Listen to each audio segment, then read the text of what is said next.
Transmitiendo Radio C4, conectando y comunicando al cuerpo de Cristo.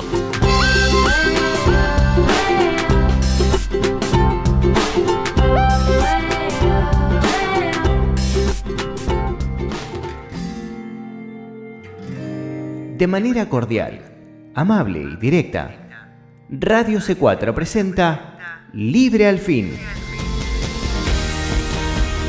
2 horas llenas de riquezas espirituales, conceptos bíblicos profundos, simples lecturas bíblicas y enseñanzas que no podemos pasar por alto.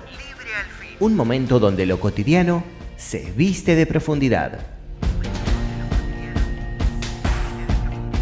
Y ahora con ustedes, Karina Guidi. Que el Señor les bendiga, queridos hermanos, hermanas en Cristo, familiares y amigos que nos oyen hoy en otro programa de Libre al Fin. Y por la gracia y la misericordia de Dios, hoy tenemos otro día que podemos estudiar juntos la palabra de Dios. Y gloria sea el nombre del Señor. Volvemos después de un tiempo, es cierto, de no poder grabar estos programas aquí en Libre al Fin, el libro de Santiago que habíamos empezado ya hace bastante tiempo y todavía estamos en el capítulo 1, pero habíamos estado un poco ocupados con el viaje a Cuba, misionero y otras cosas más, pero gracias al Señor, el Señor me ha ayudado para poder continuar con lo que es este comentario bíblico y con la traducción del comentario del evangelista Jimmy Swaggart al español y también añadiendo ciertas notas personales. Espero que sea de bendición para ustedes. Así que oren por mí. Yo les pido que oren por mí para que el Señor me dé la fortaleza, que me dé el ánimo, que me dé la energía para poder sentarme aquí y preparar todo esto para todos ustedes con todo el amor del Señor. Es para ustedes realmente, para el Señor y para cada uno de ustedes. Y de esta manera entonces seguimos con Santiago en el capítulo 1, versículo 15. Y dice así la palabra del Señor: entonces la concupiscencia, después que ha concebido, da a luz el pecado, y el pecado, siendo consumado, da a luz la muerte. Qué palabra fuerte, realmente, a pesar de lo fuerte que es esta palabra y tan real, siento la presencia del Señor al leerla. La concupiscencia son los deseos malos, que son parte, lamentablemente, de todo hombre, de todos los descendientes de Adán. Y la estructura en este versículo 15 es, número 1, si la concupiscencia continúa, entonces el pecado será concebido. Número 2, no podemos hacer nada en cuanto a la concupiscencia. Tenemos nosotros esta naturaleza mala, pero sí el Espíritu Santo puede tomar control de esta naturaleza mala para que no se dé a luz el pecado, es decir, para que no se lleve a cabo este fruto de injusticia. Si la concupiscencia continúa, entonces, repito, el pecado será concebido. Número 2, el resultado del pecado es la muerte, o sea, muerte espiritual, que es separación de Dios, porque si la persona continúa en ese estado, la concupiscencia da a luz la muerte. ¿Por qué? Porque el pecado fue consumado, uno se mantiene en esa situación y tristemente eso conlleva la muerte espiritual. Y número 3, la única respuesta a la concupiscencia, el pecado y la muerte es la cruz de Cristo. Y si nosotros tengamos eso en claro siempre, siempre presente, que la cruz de Cristo es la respuesta para la concupiscencia y para que la concupiscencia no conciba, que no dé a luz el pecado. Porque cuando el pecado es consumado, lamentablemente el resultado final es la muerte espiritual. Si se persiste allí, por supuesto. Entonces dice, cuando la concupiscencia ha concebido. Dice la siguiente frase, dice, entonces la concupiscencia después que ha concebido. Habla de la concupiscencia malvada, como es obvio, de los deseos malos. No toda la concupiscencia es mala. De hecho, como estudiaremos más adelante, Santiago también dijo, ¿o pensáis que la Escritura dice en vano el Espíritu que Él ha hecho morar en nosotros nos anhela celosamente? Esto es en Santiago 4:5. La palabra anhela significa desear seriamente o pasionalmente. Sin embargo, de lo que habla Santiago en este versículo es la concupiscencia mala, los deseos malos. Y en otras palabras, es un deseo pasional por aquello que es malo. Entonces son deseos pasionales o deseos malos por aquello que es malo. El deseo por algo malo en el corazón del creyente es constituido por Dios como pecado. Sería una pregunta. Si hay un deseo por algo malo en el corazón del creyente, ¿Dios constituye eso en sí como pecado? Bueno, no, pero es solo cuando la concupiscencia es concebida, lo que se refiere al acto de llevarlo a cabo. Y de esta manera resulta en pecado. Entonces, ¿qué quiso decir Jesús cuando dijo: oísteis que fue dicho, no cometerás adulterio, pero yo os digo que cualquiera que mira a una mujer para codiciarla, ya adulteró con ella en su corazón? Esto en Mateo 5, 27 al 28. Entonces, aquí Jesús está proclamando esta concupiscencia, este deseo malo en el corazón, como pecado. Aunque el acto no fue cometido, no se cometió en sí, en este caso, el adulterio. Pero entonces, ¿cuál es la diferencia en lo que está diciendo Santiago? La idea detrás de lo que dijo Cristo constituye la oportunidad. En otras palabras, escuche, la sola razón por la que el individuo no comete el adulterio es que la oportunidad no se le ha presentado. Si así lo fuera, el acto sería cometido. Por lo tanto, el individuo ha cometido adulterio en su corazón y es culpable del pecado, aunque el acto en sí no haya sido cometido. ¿Se entiende? Santiago está hablando de la tentación, que por supuesto se agarra de una concupiscencia mala particular.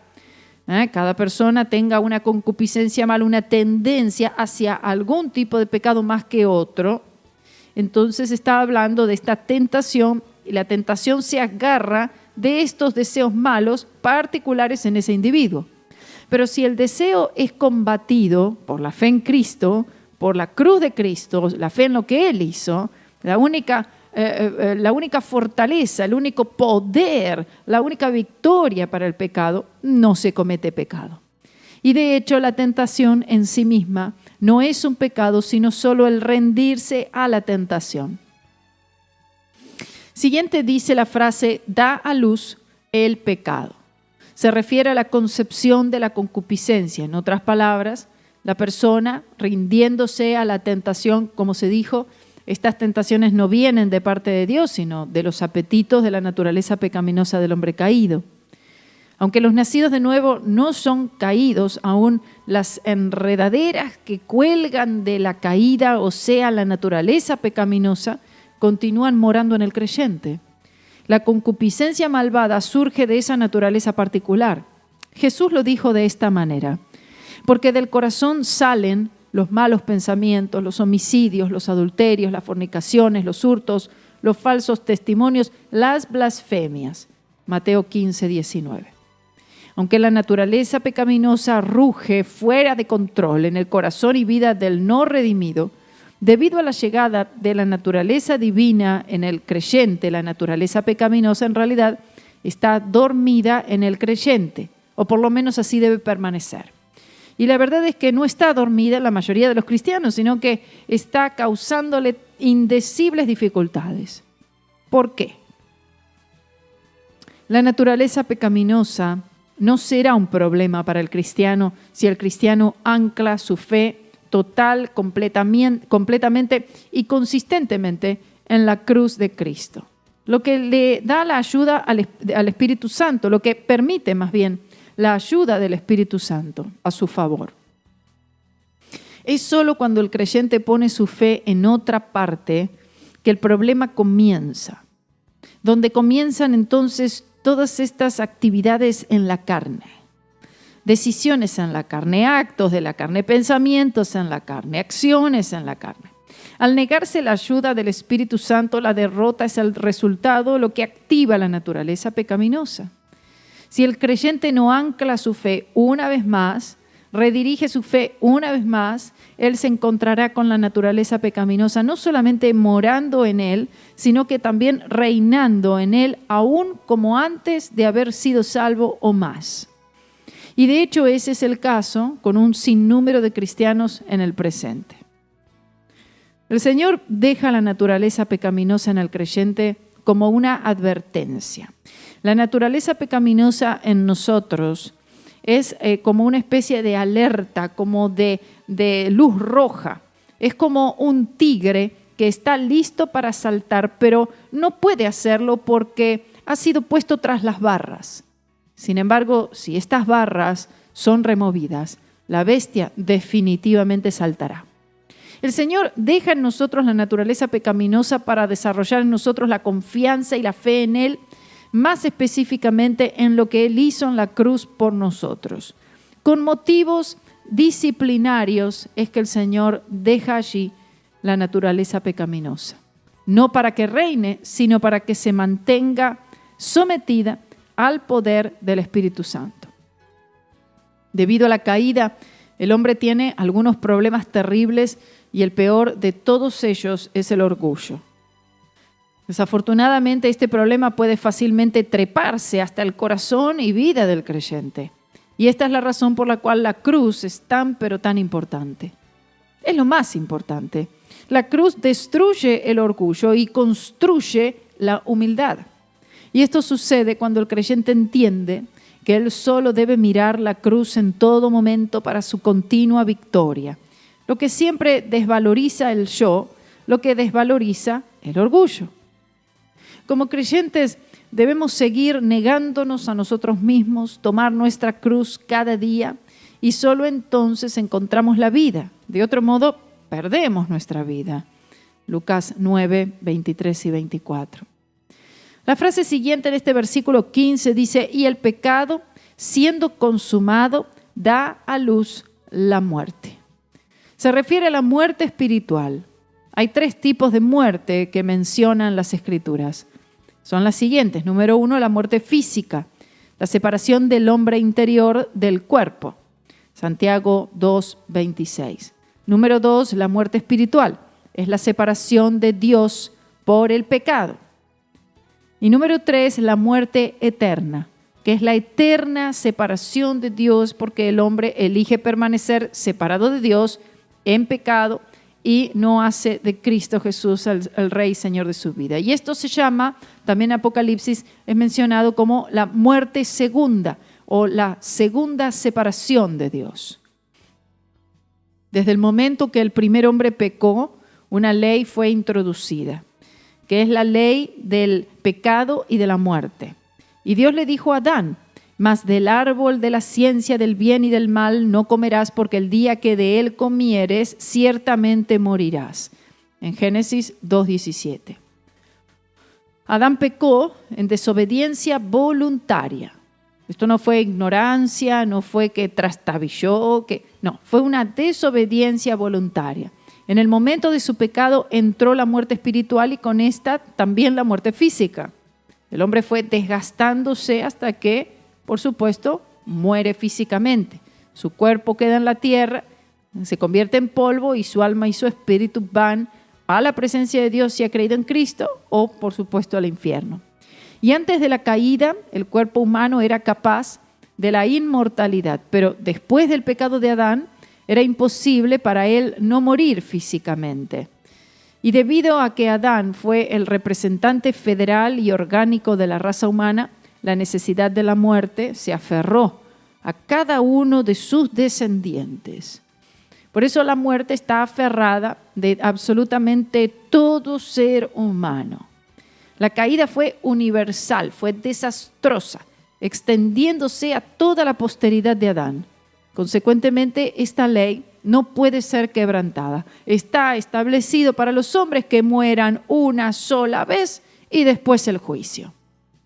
Todos sabemos que el pecado tiene sus placeres.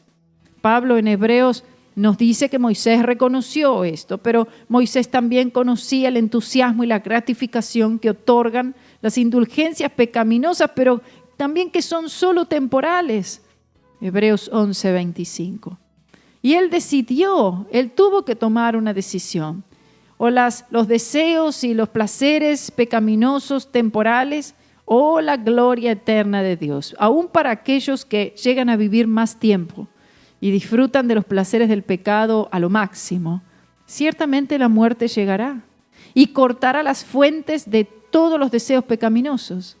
Consecuentemente, que el hombre pese los placeres del pecado, que haga una evaluación de los placeres del pecado, que son temporales, con una infinita eternidad de lamento, remordimiento, agonías amargas, el crujir y el lloro, y de esta divina retribución que merece, y entonces pensemos que Él tomará la decisión sabia de pararse con Jesucristo y con el pueblo de Dios.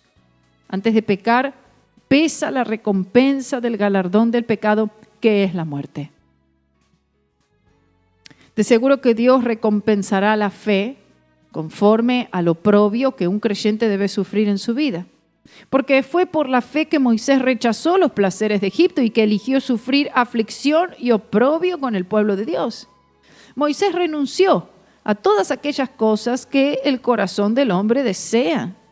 Posición, fama, popularidad, poder, ganancias, etc. Aquellas cosas que son temporales, visibles y que satisfacen la concupiscencia de la carne. Y él nunca volvió a ellas porque él había visto a aquel que es invisible. Así como podemos estar seguros que el pecado dará su recompensa, tan seguros estamos que Dios recompensará también a aquellos que le dan la espalda al pecado para mirar al Señor Jesucristo. Gloria sea al nombre del Señor Dios Todopoderoso. Aleluya. El versículo 16 sigue diciendo: amados hermanos míos, no erréis. La exégesis aquí es, número 1, Santiago está hablando a creyentes, hermanos míos. Número 2, ellos no deben equivocarse en pensar que Dios es el autor del pecado y que las maldades en el mundo tienen que ver con Él. Y número 3, una de las tácticas más poderosas de Satanás es lograr que los creyentes crean lo incorrecto. La frase no erréis, en efecto, significa no sean engañados. Esta es una expresión empleada como una instrucción puntual. Como se dijo, la advertencia en este pasaje es contra ser engañado a pensar que Dios es el autor de la tentación, que Dios es el autor de la maldad. La verdad es que el mundo en general culpa a Dios por las maldades de este mundo. Pero esto se escucha siempre. Bueno, si Dios es amor, entonces ¿por qué Él permite esto? ¿Por qué Él permite lo otro? ¿Por qué no hace nada al respecto? El Señor hizo todo al respecto. Él envió a su único Hijo a morir en la cruz del Calvario. Cuando en realidad, ¿alguna vez usted ha oído a alguien culpar a Satanás? No, siempre es Dios el que es culpable. Siempre es Dios quien es criticado. Nadie nunca se para y dice, ay, Satanás es el que roba, mata y destruye. Aunque definitivamente es verdad que Satanás no puede hacer nada sin el permiso de Dios, la idea es que la maldad del mundo y el sufrimiento de la humanidad no son las obras de Dios, sino que son causadas por la rebelión del hombre contra Dios. En efecto, si el hombre muere eternamente perdido, lo que tristemente sucede con la mayoría es por rechazar la solución de Dios para este dilema que es el sacrificio de Cristo. Lo que mantiene al hombre condenado es su incredulidad. El hecho que el hombre no quiere creer en la manera de Dios para la salvación es lo que lo mantiene alejado de esta salvación. La cruz y solamente la cruz es la respuesta al dilema del hombre. La cruz nos muestra cuán horrible es el pecado y cuán bueno es Dios. La cruz responde toda interrogante y soluciona todo problema. El versículo 17 nos dice, toda buena dádiva, esto es la explicación aquí, toda buena dádiva y todo don perfecto desciende de lo alto del Padre de las luces, en el cual no hay mudanza ni sombra de variación. La exégesis aquí es, número 1, en vez de cosas malas, Dios es el dador de todo don perfecto. Él es el dador de todo lo bueno.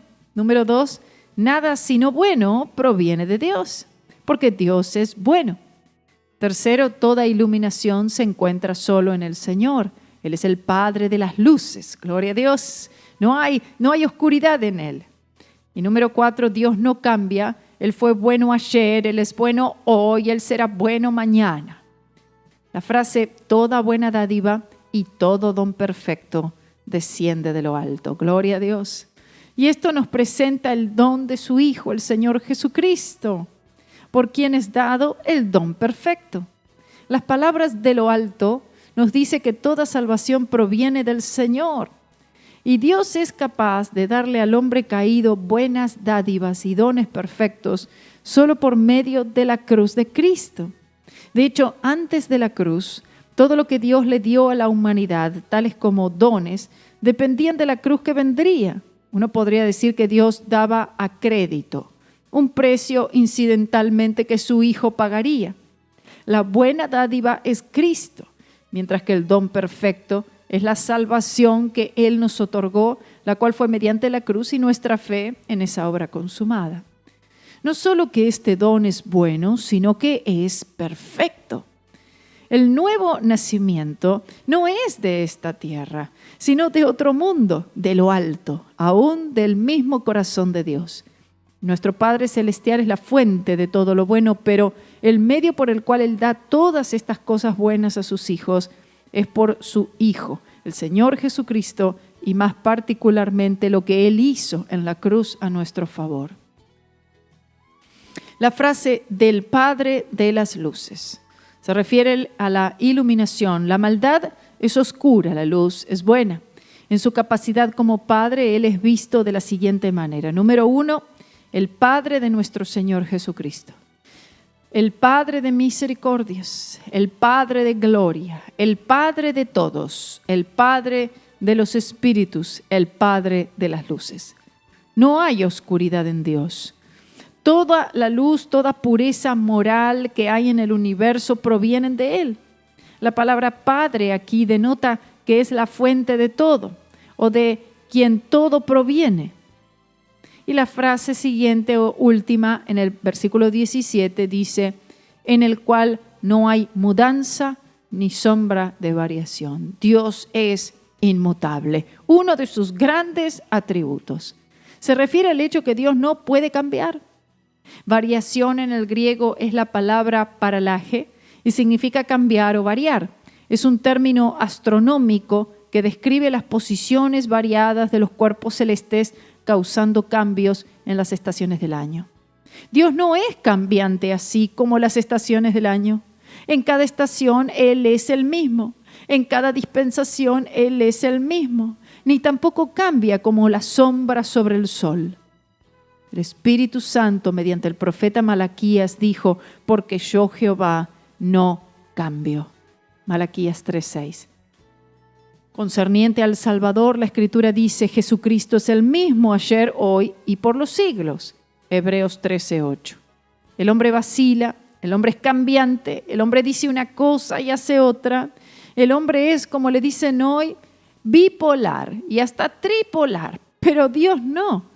Debemos estar siempre agradecidos de la invariabilidad de Dios y alabado sea el Señor por su consistencia y por su constancia. En Él sí puedes confiar y estar seguro que una promesa que el Señor hizo hace 4,000 años atrás sigue siendo una promesa válida hoy. Gloria sea el nombre del Señor. Él es el mismo ayer, hoy y por los siglos. Vamos a una pausa y seguimos con el próximo versículo. Libre al fin. Al 239-900-4990. Libre al fin. Este es tu programa Libre al fin. Si tienes alguna duda o comentario, puedes escribirnos a mirradioc4@gmail.com o un mensaje de texto al 239-900-4990.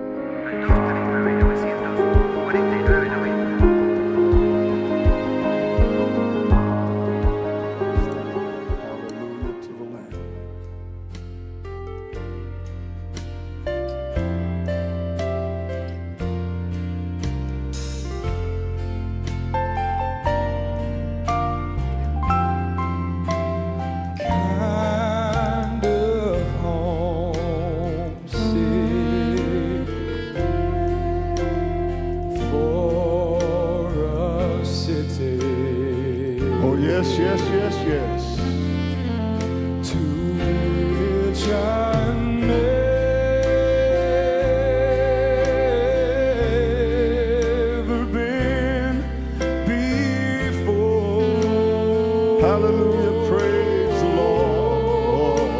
No sad goodbyes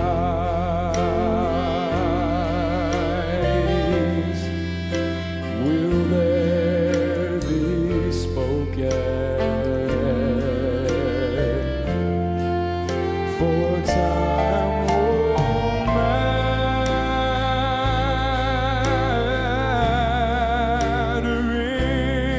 anymore. And new land, I'm longing for you, and someday on thee I'll stand.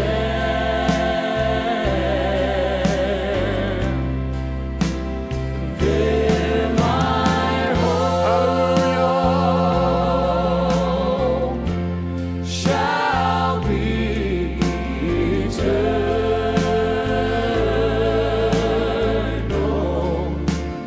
New land,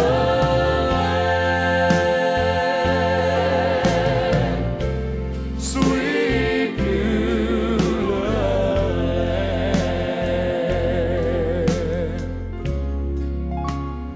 Now I'm looking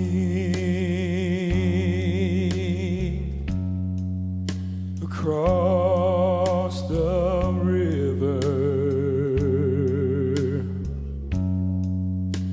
where my faith will end inside.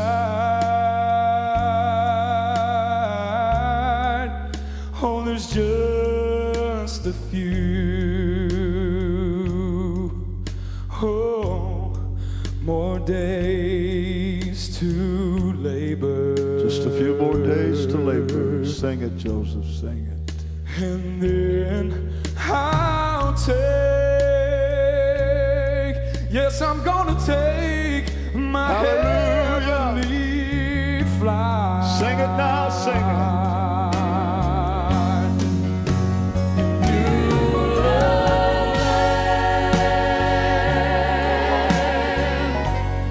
I'm longing for you, and someday on thee I'll stand. And there my home, it shall be eternal. Beulah land, sweet Beulah land.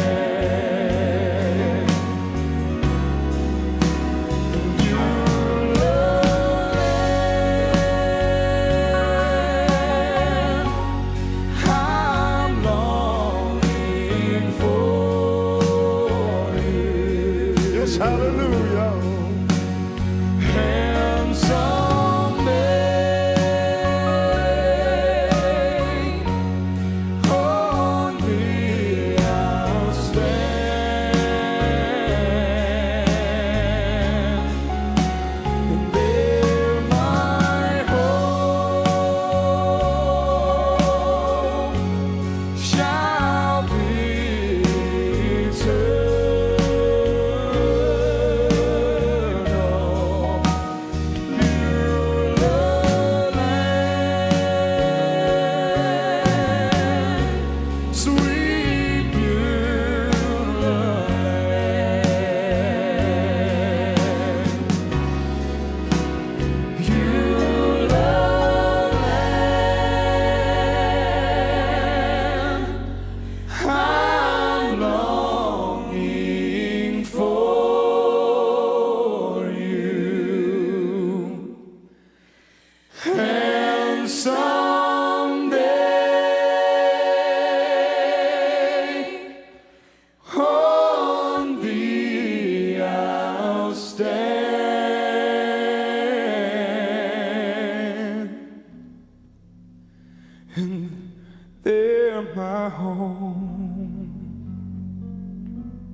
Oh, it shall be eternal.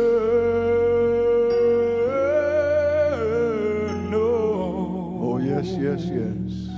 Beulah land, sweet Beulah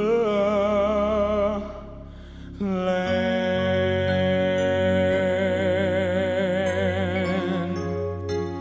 Beulah land.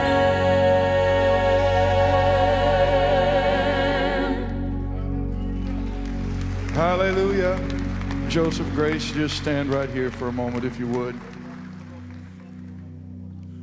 There's a line in this song, and Joseph is going to say it again in just a moment. I want you to start with the second verse and go out. But there's only a few days left to labor. We need to take advantage of every opportunity, because in just a few moments' time, it's going to seem just a few moments' time, we'll cross that line into Beulah land.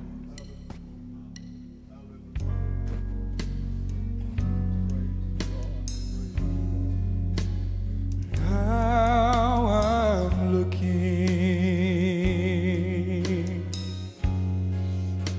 across the river, where my faith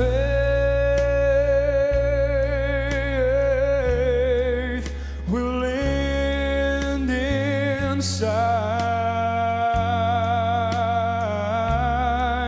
Oh, there's just a few more days to labor.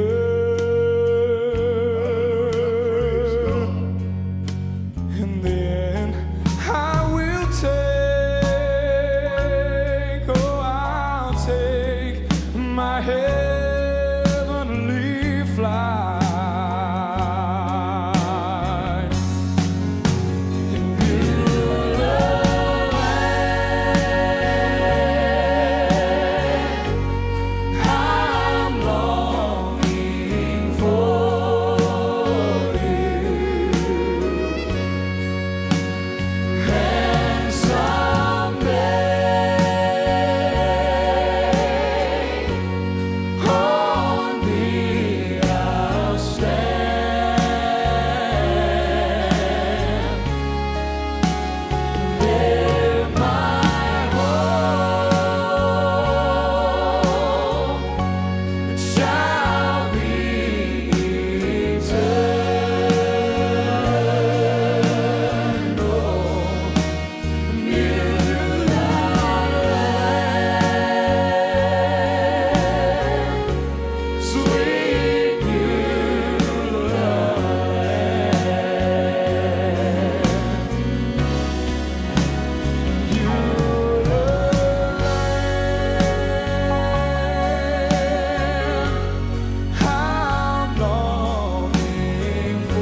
Praise God.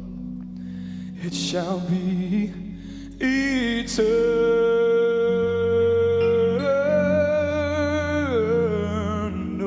It shall be eternal. Beulah land, sweet Beulah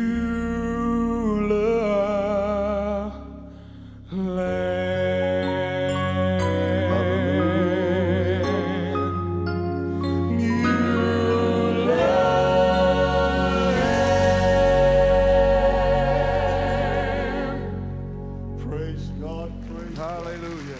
Come on, give the Lord a Estás en sintonía de Libre al Fin con Karina Guidi.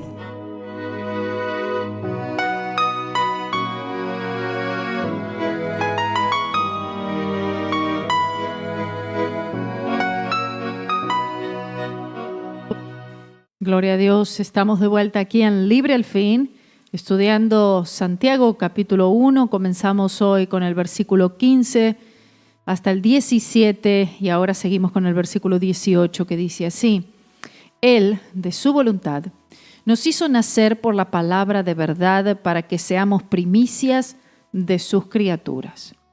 El diagrama aquí es, número 1, la salvación es totalmente del Señor en lo que Él nos salvó de su voluntad. Vean esto, hermanos. No dice que nos salvó porque nosotros fuimos buenos o nos salvó porque nosotros tuvimos voluntad en ser salvos o que tuvimos el deseo de ser salvos, sino que la salvación es total y enteramente de parte del Señor en el que Él nos salvó de su voluntad. Gloria a Dios. Él es el que tuvo el deseo. Él es el que tomó la iniciativa en salvarnos. Número 2, nuestra salvación fue cumplida mediante la palabra de verdad. Y número 3, la palabra de verdad apunta total y completamente a la cruz, porque la cruz es la palabra de verdad. Y número 4, la palabra primicias, aquí se refiere a lo que recibimos más que a quienes somos. Eso es lo que recibimos. Recibimos las primicias de todo el balance de esta bendición tan grande en la salvación que nos ha dado el Señor, que recibiremos ya después del arrebatamiento de la iglesia. La frase principal aquí dice: Él, de su voluntad, proclama el hecho que la salvación es totalmente del Señor, como dijimos, en realidad es originado en su voluntad y por su gracia. Como dice en Primera de Pedro, capítulo 1, versículos 18 al 20, sabiendo que fuisteis rescatados de vuestra vana manera de vivir, la cual recibisteis de vuestros padres, no con cosas corruptibles, es decir, que nosotros fuimos rescatados de esta vana manera de vivir, no con cosas corruptibles, como oro o plata, sino con la sangre preciosa de Cristo, como de un cordero sin mancha y sin contaminación, ya destinado desde antes de la fundación del mundo, pero manifestado en los postreros tiempos por amor de vosotros. Aquí nos dice entonces cómo es que el Señor nos rescató por la preciosa sangre de Cristo y que todo fue por amor. Cuando dice que Él ha hecho esto por su voluntad, no quiere decir que el ejercicio de su voluntad es arbitraria, sino solo que su voluntad determinó el asunto y que es la causa de nuestra conversión. Él nos ha adoptado en su familia y nos ha dado una condición exaltada como seres renovados entre sus criaturas. La frase siguiente dice: nos hizo nacer por la palabra de verdad. La única manera que el hombre puede nacer de nuevo, es por lo que Cristo hizo en la cruz del Calvario, que es la palabra de verdad. Y presenta la vida divina impartida por la palabra, algo de una importancia indecible. En realidad, este es el principal mensaje de la Biblia. La salvación del hombre es el propósito por el cual vino Cristo. Hoy vemos en las iglesias que se hace todo tipo de énfasis en cantidades de cosas, y mayormente es énfasis en obras, énfasis en métodos, énfasis en personas, énfasis en ministerios. Pero el énfasis es la salvación del hombre a través de la obra expiatoria de Cristo en la cruz. Él dijo esto en Lucas 19:10. Este es un vasto tema y entendible solo mediante muchos aspectos. Porque en la salvación sucede lo que es la regeneración, la redención, justificación, santificación, arrepentimiento y fe. Sin embargo, todo esto que hemos dicho puede resumirse en la cruz de Cristo. En efecto, la cruz es la palabra de verdad, ya que toda la Biblia relata la historia de la redención de la humanidad. Para poder participar de lo que Cristo ha provisto a tan alto precio, el Espíritu no demanda que entendamos todos los diferentes aspectos de la gracia en lo que se refiere a la regeneración, la redención, la justificación, etc., aunque se supone que debemos proseguir a entender estas cosas, pero Él solo demanda que expresemos fe en la cruz de Cristo, o sea, en el sacrificio de Cristo, lo que nos da los beneficios de la cruz. Y el Espíritu Santo verá que sea así. El Espíritu Santo garantizará que nosotros recibamos todo por lo cual Cristo pagó tal precio en la cruz. Pero esto requiere de nosotros una fe anclada en el sacrificio del Señor Jesucristo y no en nosotros, ni en nada que nosotros podamos hacer o cumplir. En el versículo que estamos estudiando, Santiago en realidad está tratando el tema de la regeneración. La palabra regeneración aparece solo 2 veces en la Biblia. Mateo 19:28, Tito 3, 5 y 6. En el pasaje en Mateo significa un nuevo orden, en referencia al milenio venidero. El reino de Cristo en la tierra es el nuevo orden, la nueva creación, en la cual Dios ubica al pecador que cree en el momento que éste cree. Y la regeneración puede ser definida como un acto de Dios en el cual Él otorga al pecador que cree una vida nueva. Y esta vida es la propia vida de Dios. Dios mismo es el otorgador de esta vida. El creyente es el receptor. Nuestro Señor dijo que es imposible para un hombre entrar en el reino de Dios, es decir, en el nuevo orden, excepto que nazca de nuevo. Es nacer del Espíritu, nacer de nuevo, nacer de Dios. Son expresiones sinónimas a ser regenerados. La nueva vida tiene su origen con Dios. Si Dios no nos salva, no podríamos jamás ser salvados. La salvación es de Jehová, como dice Jonás 2:9. Dios quiere que todos los hombres sean salvos, pero el pecador no recibe la vida de Dios hasta que la acepta, hasta que pone su fe. Santiago nos recuerda que fue por la voluntad de Dios que el hombre pudo nacer de arriba. Que Dios, de su propia voluntad, de su generosidad, de su bondad, nos eligiera a convertirnos en herederos de eterna salvación mediante la fe en su Hijo, en la mayor maravilla de todos los tiempos. La salvación eterna es la cúspide de la dádiva. Dios elaboró y consuma la regeneración por su propia voluntad.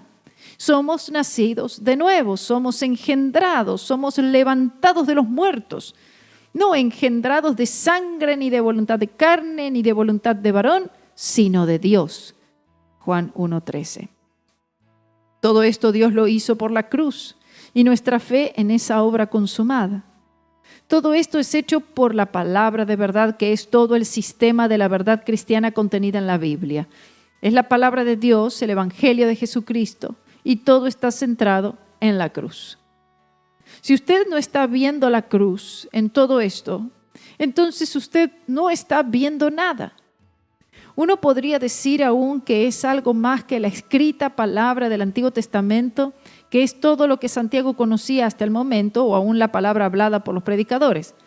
Es el mensaje entero de Dios al hombre, de lo cual la palabra escrita o hablada es uno de los canales, y que aquellos que lo reciben es el principio de una vida superior.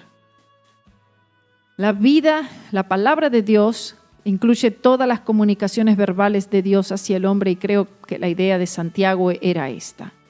Existe un principio, o llámelo una ley, que dice que toda buena semilla que entra en contacto con la tierra húmeda producirá y desarrollará vida.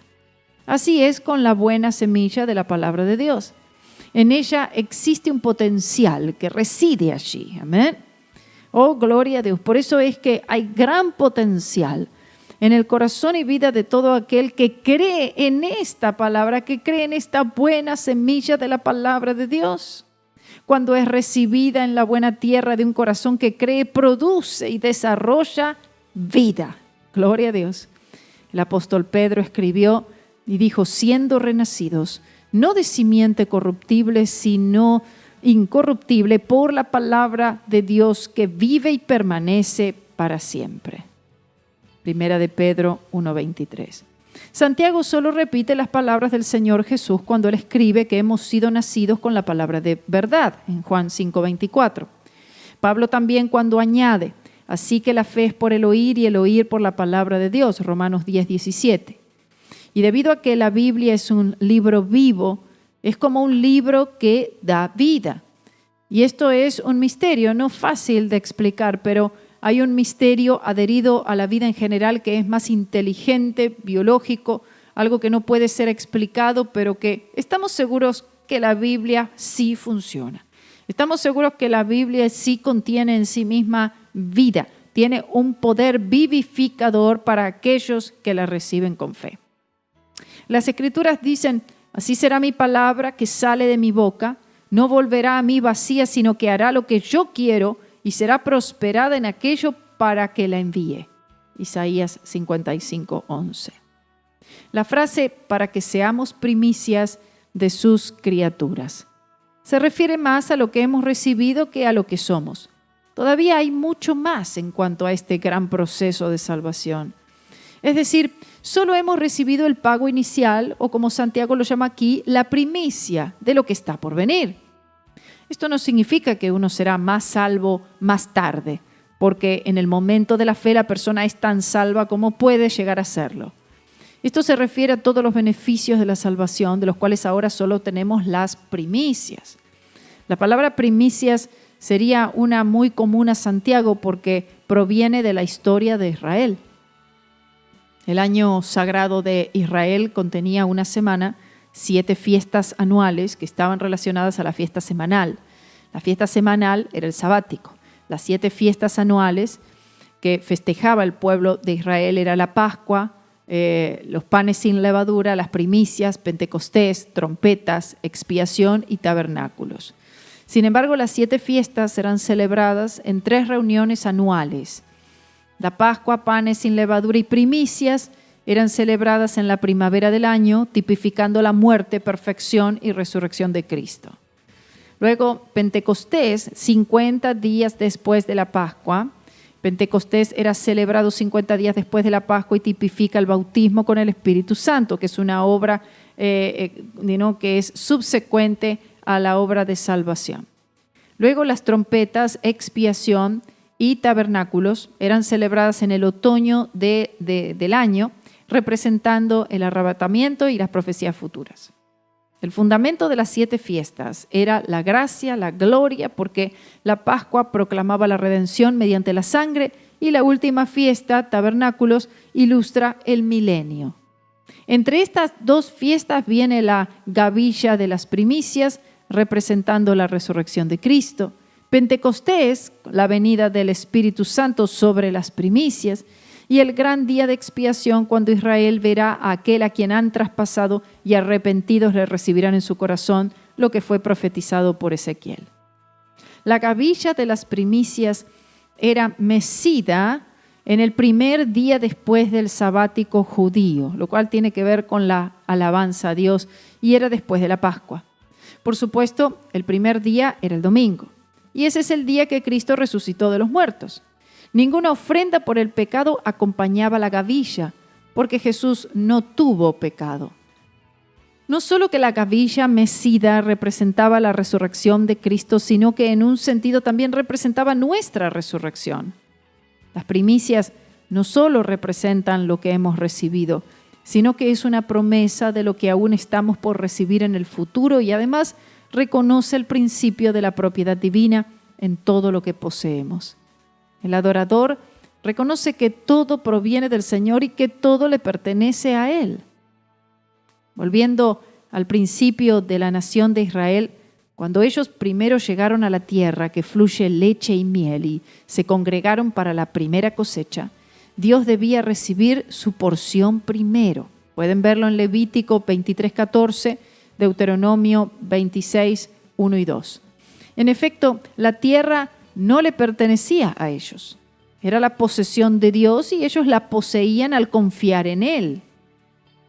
Todo lo que Dios nos da, lo podemos recibir, pero esto es a medida que confiamos en Él, poseemos todas estas cosas, pero la posesión es de Dios. Cuando un pecador que cree es regenerado, él no es dueño de él mismo. Ha sido comprado por un precio y él se convierte en la posesión de aquel que le ha redimido. 1 Corintios 6, 19 y 20. Cuando Dios salva a un hombre dándole una nueva vida, esa vida es la posesión de Dios, es propiedad de Dios. Y el cristiano la posee al confiársela a su propietario. Todo lo que somos y tenemos es de Dios. Y el Señor nos permite administrarlo. Cuando le consagro mis primeros pasos a Dios en la mañana, es un símbolo y deseo que todo mi tiempo está a su disposición. Cuando comienzo mi día dándole a mi Señor las primeras expresiones de adoración y afecto, es un símbolo y promesa que Él tiene el primer reclamo en mi corazón todo el tiempo. Cuando le llevo al Señor las primicias de todo el dinero que Él me ha confiado, es un símbolo y promesa de que todo lo que me queda también está a su disposición. Y así es absolutamente con todas las cosas que el Señor nos ha dado. Todo viene de Él y todo le pertenece a Él, y el Señor nos permite utilizar estas cosas, pero también están a su disposición si así el Señor lo quisiera. Por eso Primera de Crónicas 29:14 dice, pues todo es tuyo, y de lo recibido de tu mano te damos. Gloria sea al nombre del Señor por esto. Y esto es lo que aprendemos terminando aquí. Luego en el próximo programa seguimos con la vida cristiana a partir del versículo 19. Pero espero que algo haya quedado en cada uno de ustedes en este día, en este estudio. La verdad que es de una bendición enorme. La presencia del Señor ha estado aquí. Espero que la presencia del Espíritu Santo haya estado allí donde usted se encuentra. Y yo le quisiera pedir, por favor, que usted comparta esto con otros. Compártalo a través de la radio. Compártalo a través de YouTube. Puede ir a YouTube, Karina Guidi Libre al Fin, y allí entonces comparta. Mire, si puede hacerlo diariamente, mejor todavía. Suscríbase a ese canal. Háblele a otros. Es muy importante que las personas entiendan y conozcan toda esta palabra y estudiar la palabra de esta manera, que sinceramente creo que es la mejor manera en la que podemos ver concretamente un crecimiento diario en la gracia y en el conocimiento del Señor Jesucristo. Para mí es de gran bendición y yo estoy notando el cambio, la transformación y la obra del Espíritu Santo en mi vida, y pienso que así mismo es con todos los demás que oyen. Hay hermanos que oyen de diferentes lugares del norte, en otros países, que me comentan, que me mandan mensajes diciendo que oyen todo, escuchan todo y que les está ayudando grandemente. Y de eso se trata. Pero usted también puede hacer esa obra de evangelista en la que es compartir la palabra de Dios con todos aquellos que usted conoce. Así que les dejo eso. El Señor les bendiga grande y poderosamente. Siga orando por nosotros y nos encontramos en el próximo programa aquí, Libre al Fin, y si no también en el otro programa, Estudiando el Antiguo Testamento. Que el Señor les bendiga.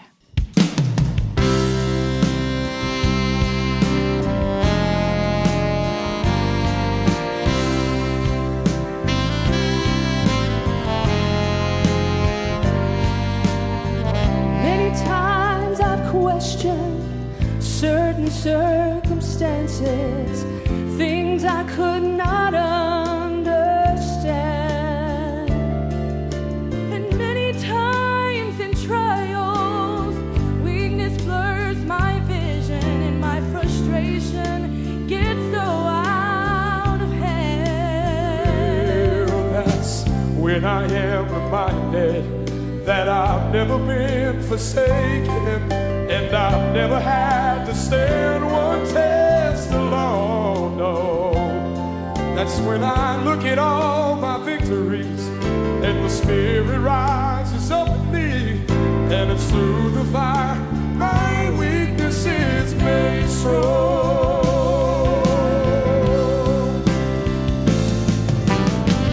He never promised that the cross would not get heavy and the hill would not be hard to climb.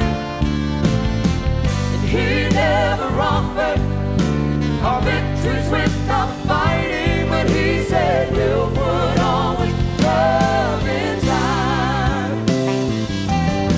So just remember when you're standing in the valley of decision and the adversary says give in, well, just hold on.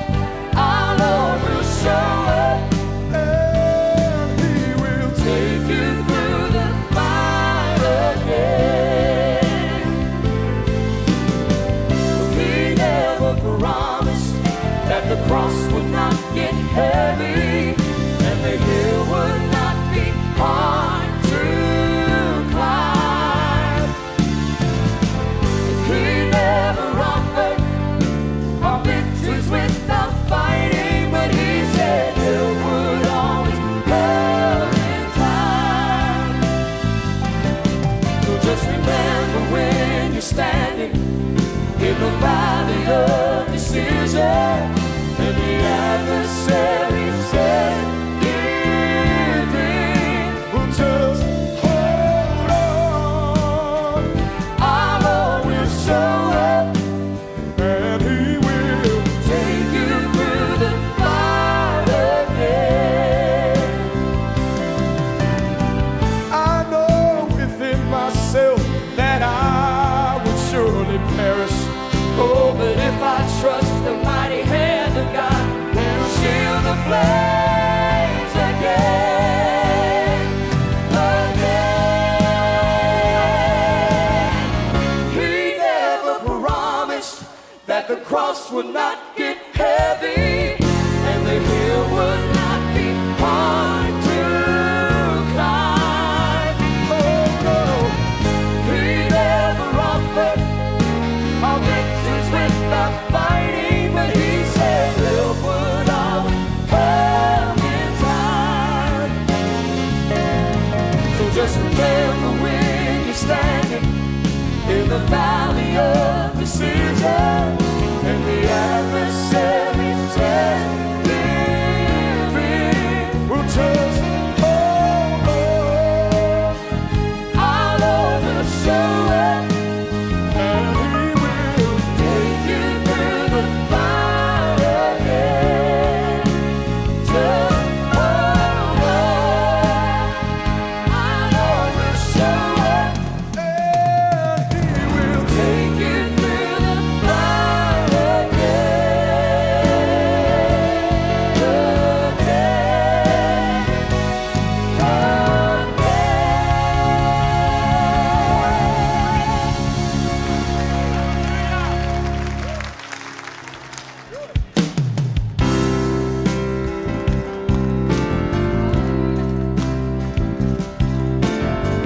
He never promised that the cross would not get heavy